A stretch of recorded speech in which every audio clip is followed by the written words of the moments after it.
Why do we do this? Why are we even doing this? Hey fiddlers, welcome to today's Fiddle Focus video. Today we're going to be talking about that elusive and somewhat ineffable thing called swing. Swing can take tunes that might otherwise sound sort of robotic and mechanical and just not fun and make them sound full of life and like something that makes you want to dance. So today I'm going to walk you through what swing is, why we do it, and how you can practice it. If you would like sheet music and practice tracks for the tune that will be featured in today's video, Drowsy Maggie, you can get those at the link in the description. You'll also find a link there where you can get sheet music and practice tracks for a whole bunch of other traditional fiddle tunes as well. So let's get started. Okay, so the first question you might have is, what is swing? Why does this sound better than this? Swing is basically a rhythm, kind of a groove that you set up in a tune. In tunes that are in 4/4 time, like reels, you'll usually have a whole bunch of eighth notes. And when you're playing with swing, what you're going to do is you're going to take each pair of eighth notes and you're going to play one a little longer and the other one a little shorter. So instead of playing them all equally like this, you're going to play them with swing like this.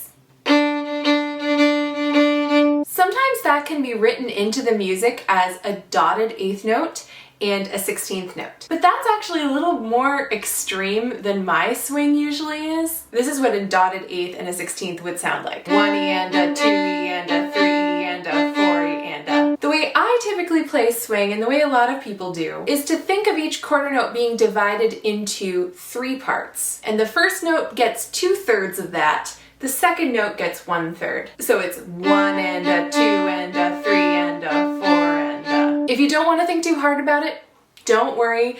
All you have to do is remember it's long, short, long, short, long, short, long, short. So in a tune like Drowsy Maggie, instead of playing, you would play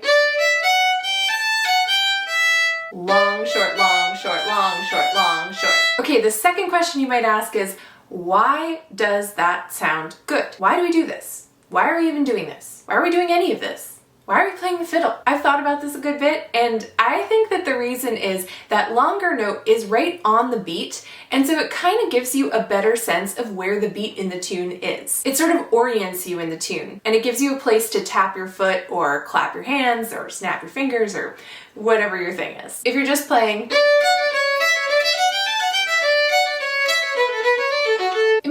hard to tap your foot to that. But if you have,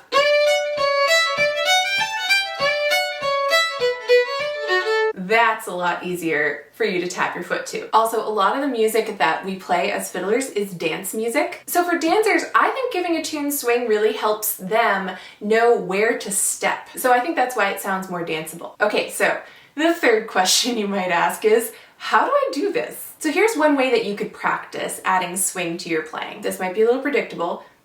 I can be predictable sometimes. Try slowing the tune way down and playing it with swing all the way through. I'm gonna do that right now, and this can be a practice track for you guys, so if you want to play along with it and sort of get the sense of the swing, you can use this for that. I'm setting the metronome to 60. 1, 2, a 1, 2, 3, 4.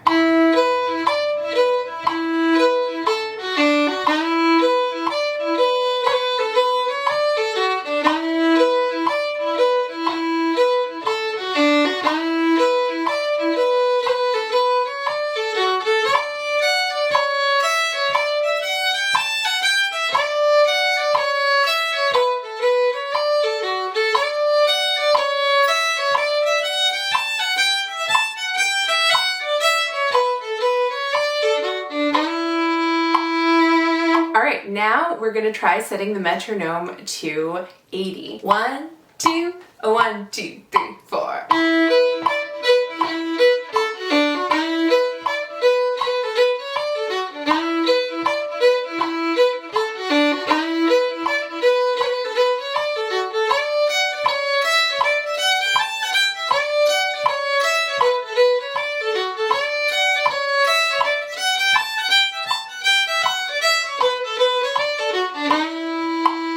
And lastly, we're gonna set the metronome to 100 and go full blast. 1, 2, 1, 2, 3, 4.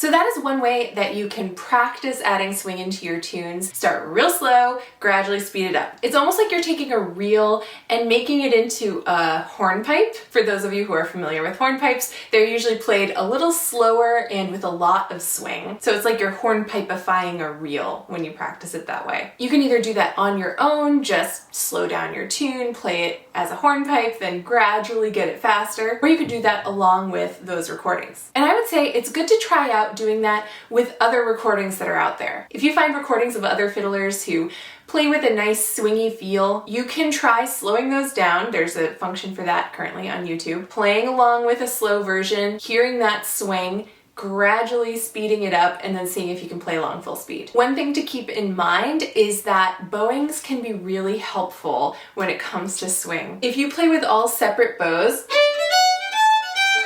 you're gonna run out of bow. But if you play with some bowing patterns like the 3-3-2 bowing pattern with 3 separate, 3 slurred, 2 separate, that keeps you from running out of bow because you make up for the distance that you covered by doing a slurred up bow.